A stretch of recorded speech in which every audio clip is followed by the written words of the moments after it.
Olá, dando prosseguimento aos nossos estudos sobre o continente africano, na aula de hoje vamos terminar o capítulo 12 e, por conseguinte, também o conteúdo África nesse ano. Continuar falando dos aspectos regionais. Hoje, na terceira parte, vamos falar sobre a África subsaariana. Semana passada falamos sobre a África setentrional, hoje, África subsaariana.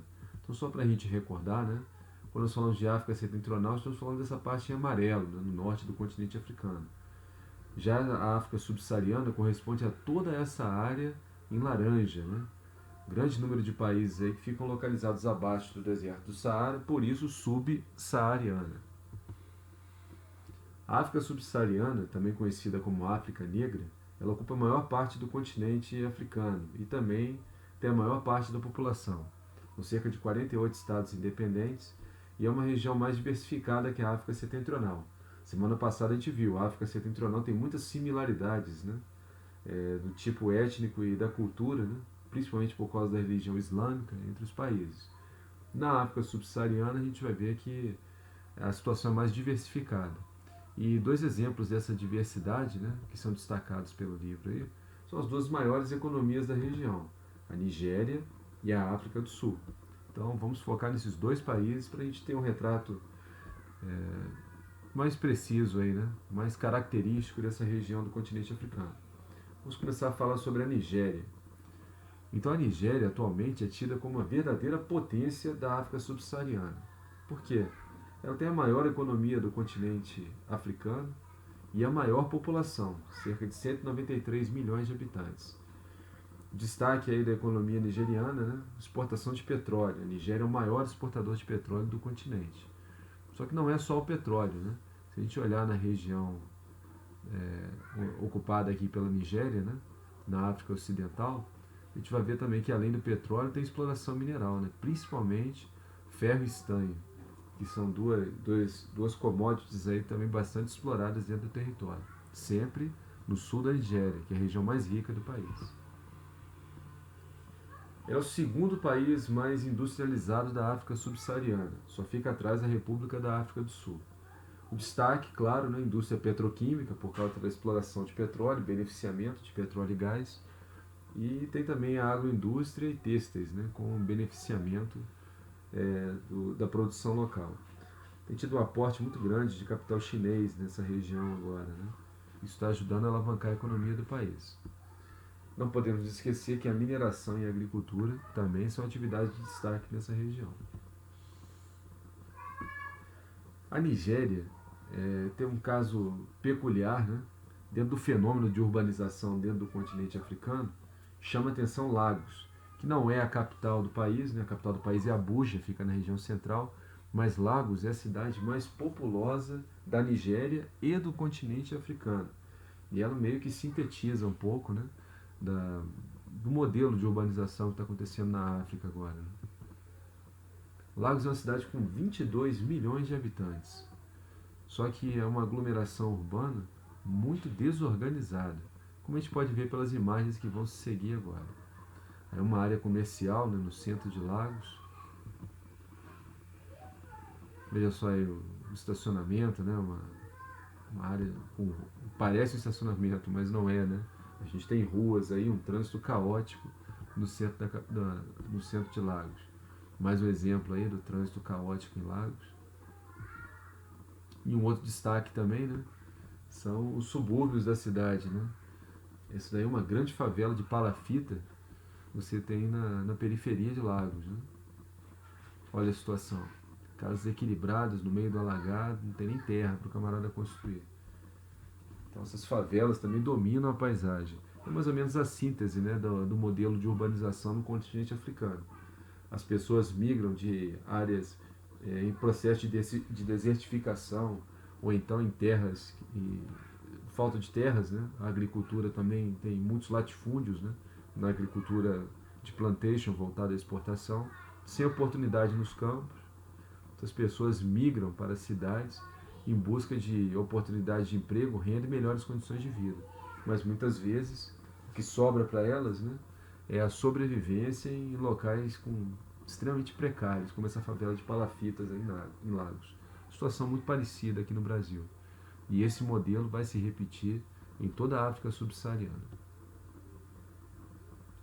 A Nigéria é um país com grande diversidade étnica, né? Há mais de 500 idiomas falados dentro do continente. Mas, curiosamente, né, o idioma menos falado, que é o idioma do colonizador inglês, é uma das línguas oficiais do país. E ele foi usado como fator de unidade nacional.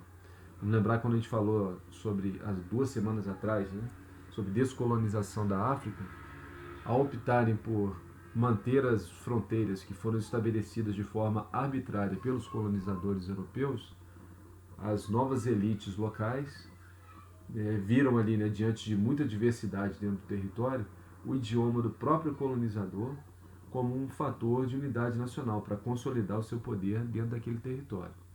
É o que acontece na Nigéria, uma ex-colônia inglesa, né, uma ex-colônia britânica, onde o inglês é o idioma oficial do país. Mas quando a gente olha aqui, né, os principais tipos étnicos que a gente tem na Nigéria, né, as áreas em diferentes cores, né, vamos falando das principais etnias, né. Destaque aí para o Hausa Fulani, né, que é a principal etnia do país, e eu chamo a atenção também para essas duas aqui no sul do país, Yorubá e Igbo. Dessa região, principalmente de Yorubá, vieram grandes contingentes de africanos escravizados para trabalhar no Brasil.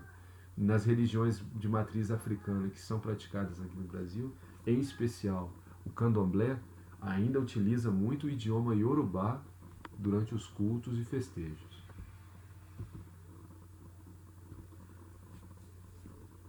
Esse mapa também que eu queria chamar a atenção para de vocês é em relação à área da Nigéria onde predomina o islamismo. A gente tem um país dividido pela religião. Então, quanto mais forte a tonalidade de marrom e de laranja, há uma área que tem maior predomínio do islamismo. Notadamente aqui, né, região centro e norte do país. Já no sul, a gente vai ter uma predominância de religiões cristãs, né, tanto católicas como protestantes, além de religiões tradicionais dos povos locais. E esse predomínio no islamismo no norte do país coincide também com o avanço desse grupo separatista, né, um extremista religioso chamado Boko Haram.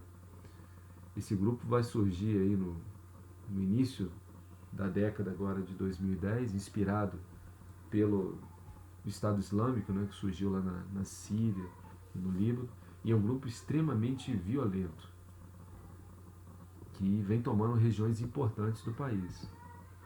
Eles utilizam da força, tentam impor, né, um Estado totalitário islâmico em toda a Nigéria, e eles têm influência sobre boa parte do país, né?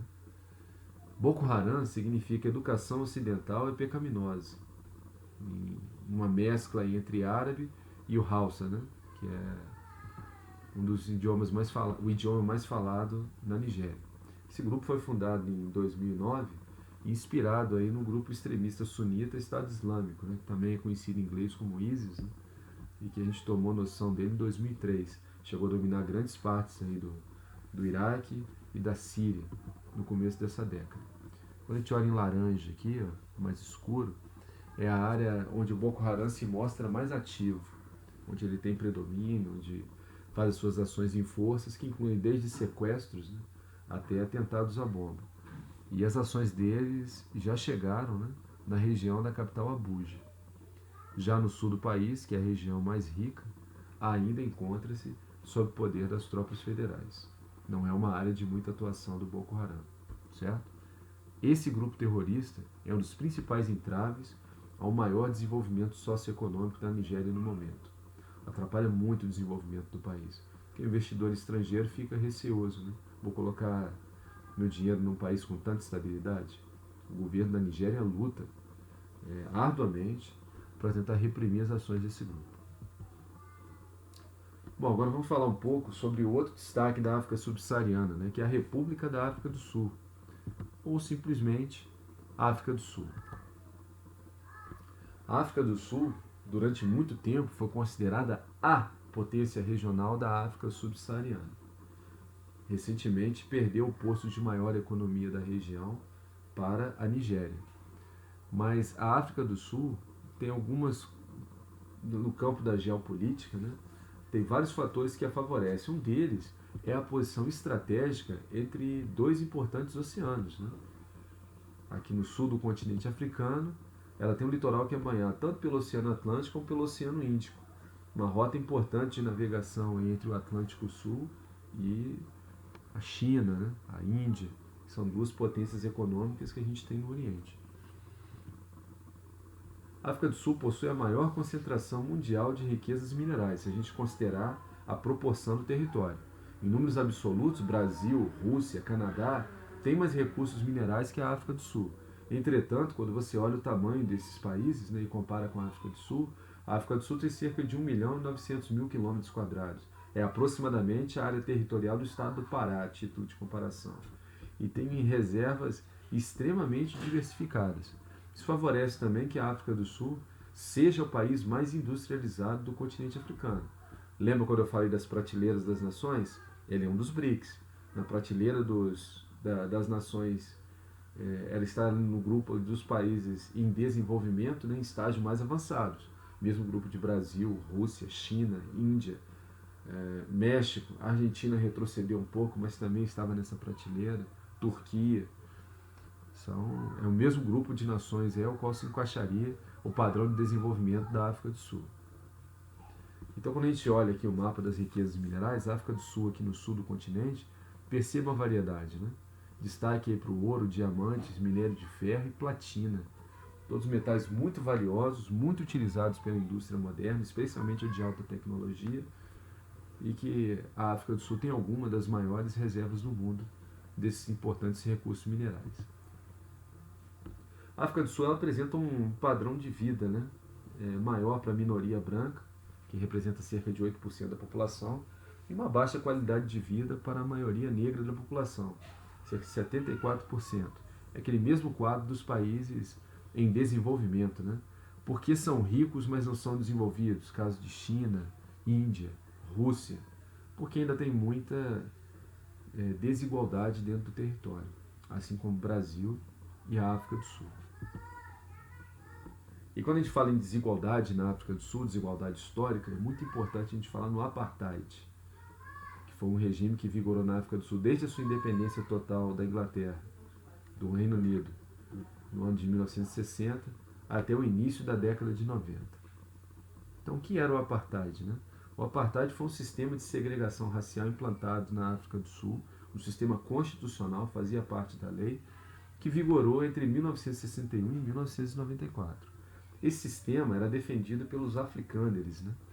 Que eram os africanos brancos, sul-africanos brancos, de ascendência europeia, normalmente descendentes ali dos colonizadores europeus, holandeses, né? Que colonizaram essa região aí junto com os britânicos. Os africâners, também chamados de boeres, né? Fizeram a independência na África do Sul e, diferente do que aconteceu no restante da África subsaariana, onde em diversos países nós vimos ascender elites locais de maioria negra, aí não. Eles mesmos fizeram uma independência negociada com a Grã-Bretanha, que à época, né, dominava toda a África do Sul, conseguiram a sua autonomia total, mas optaram por manter os privilégios, né, colocar na Constituição os privilégios para os brancos, que eram a ampla minoria, né, em detrimento da maioria negra do país, e conservar o poder entre si. Mais ou menos como aconteceu no Brasil, onde o filho do imperador, do rei da nossa metrópole, né, fez a nossa independência e tornou-se o nosso primeiro monarca. Aconteceu isso também na África do Sul, onde os africâners, né, ou boeres, que já dominavam a economia do país, assim que se tornou independente, assumiram o poder político.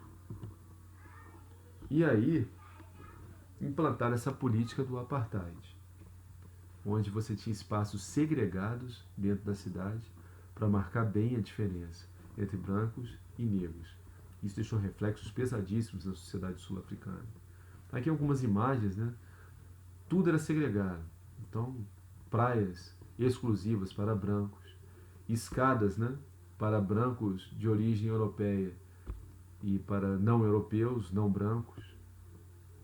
Aí o Museu do Apartheid, né, com entradas exclusivas para brancos e entradas exclusivas para não brancos. Claro, isso hoje não vigora mais, mas é só para que o pessoal não se esqueça desses tempos tristes pelos quais a África do Sul passou no século XX. Aí a babá, né, tomando conta da filha do Afrikaner, e não podia nem sentar no mesmo banco, né, que é um banco só para de origem europeia. Né. Mas claro, né, uma hora diante de tanta opressão, né, a maioria negra vai se manifestar. Né.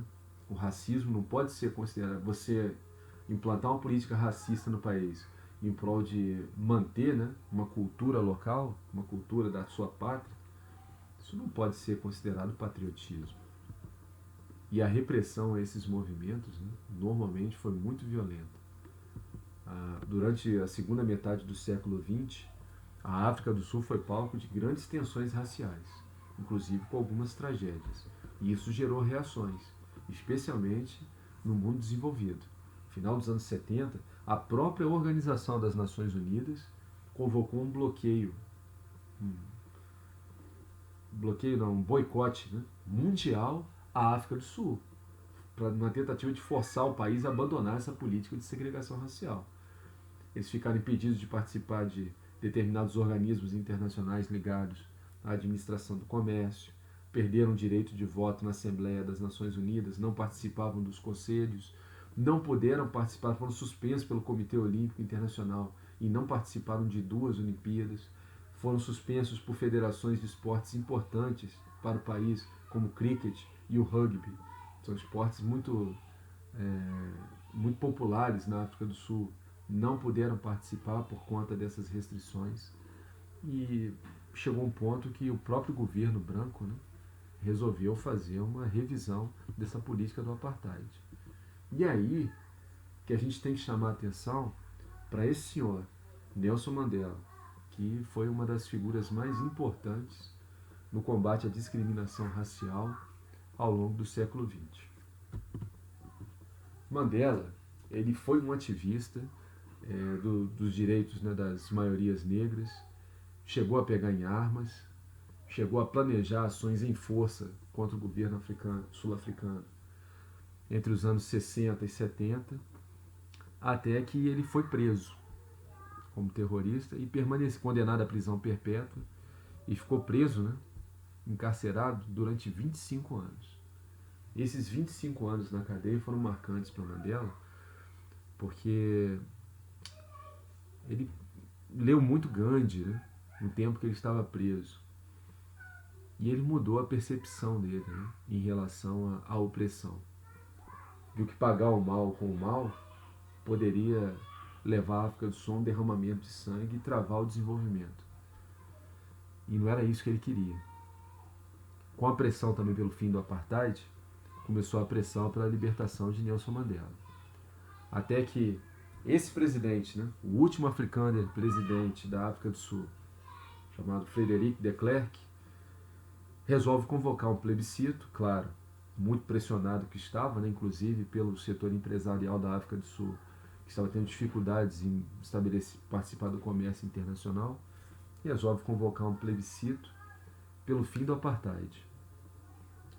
Nesse plebiscito, inclusive, a maioria da população branca, já com medo, né, de que aquele desenvolvimento da África do Sul no comparativo ao restante da África subsaariana fosse perdido e a África do Sul se tornasse uma nação empobrecida, como seus vizinhos, né, de África subsaariana, a própria população opta pelo fim do apartheid. E dentro desse pacote surgiu também um perdão presidencial ao Nelson Mandela. Nelson Mandela, ao ser posto em liberdade, criou-se uma expectativa muito grande, especialmente na maioria negra, de que ele liderasse, né, um movimento de justiçamento, né, até de vingança contra a minoria branca que os oprimiu durante tanto tempo. Mas ao invés disso, Nelson Mandela busca um movimento, né, chama a nação ao momento de reconciliação. Não se esquecer do que aconteceu no apartheid, mas usar aquilo como ensinamento, né, para fundar um novo país, com igualdade racial, sem intolerância, né, por conta da cor da pele, e que todos os sul-africanos, brancos ou negros, tivessem oportunidades iguais na sociedade. Essas atitudes de reconciliação, que foram inclusive chanceladas por Frederic de Klerk, rendeu aos dois o Prêmio Nobel da Paz, em prol da reconciliação do povo sul-africano. E nas primeiras eleições livres que nós tivemos, né, após o fim do apartheid, Mandela se torna presidente. Eu gosto muito de algumas frases, né, do Nelson Mandela, e gostaria de fechar a aula com os ensinamentos, né, com as reflexões de vida que essa pessoa tão sábia pode deixar para a gente. Essa é uma frase importante sobre o racismo cruzado. Né? Nós não somos anti-brancos. Temos condenado o racismo, não importa quem o professa. Isso disse para os manifestantes que queriam, né, os seguidores de Mandela, que clamavam por uma vingança contra a maioria branca. Não, vamos promover agora com a minoria branca o mesmo tipo de segregação que eles promoveram com a gente durante tanto tempo. Não é o caso, né? Um pensamento interessante para a gente refletir. Outro pensamento importante dele também diz respeito à questão, né? A gente falou muito aqui em maior economia, só que vamos lembrar lá no primeiro trimestre, quando a gente falou que desenvolvimento econômico é diferente de desenvolvimento socioeconômico. Essa frase do Mandela vai nesse sentido. Democracia com fome, sem educação e saúde para a maioria é uma coxa vazia. Ou seja, não adianta nada, né? Você ter alternância ali do poder democrático se a situação de miséria e penúria da maioria da população não muda. Mais uma frase aí para a gente poder refletir. Essa daí eu deixo para vocês, né? A gente já falou sobre algumas mazelas aí, racismo e a questão da democracia sem justiça social. Quem pode mudar isso são vocês, porque a educação é a arma mais poderosa para mudar o mundo. Está na mão da geração de vocês. E por último, né? Eu adoro essa. Tenha em mente isso, certo? A gente aprende muito nas derrotas. Mandela dizia, eu nunca perco, né? Ou eu ganho, ou eu aprendo. Então, as derrotas também nos trazem ensinamentos. Termino por aqui essa aula, certo? Gostaria de agradecer a todos pela participação nessas aulas online. A gente fez aí a nossa transição para o modelo EAD, né? De forma muito rápida, mas poxa, minhas aulas aí sempre contei muito com a participação de vocês, muita gente assistindo os vídeos, muita gente mandando mensagens. Fico muito contente, certo? Com essa participação da turma. Desejo aí que essa situação que nós estamos vivendo agora de distanciamento social, ela se reverta o quanto antes, né, que nós tenhamos condições de saúde, condições sanitárias seguras para retomar as aulas presenciais, e se houver a possibilidade aí de, no breve espaço de tempo, né, eu poder rever a turma, porque eu gostei muito de trabalhar com a turma de vocês. Achei uma pena, né, não ter podido continuar com as aulas presenciais. Mas fica aqui o meu carinho pelo 8º ano, pela turma do 8º ano desse ano, né? E sempre aberto aí para prestar apoio naquilo que for necessário, certo? Com isso nós encerramos as nossas aulas de conteúdo. Programação nossa para a disciplina agora. Deixar um revisional para vocês na semana que vem. Depois a nossa e vamos nos falando, certo? Um abraço a todos, um abraço a todas. Fiquem com Deus, forte abraço.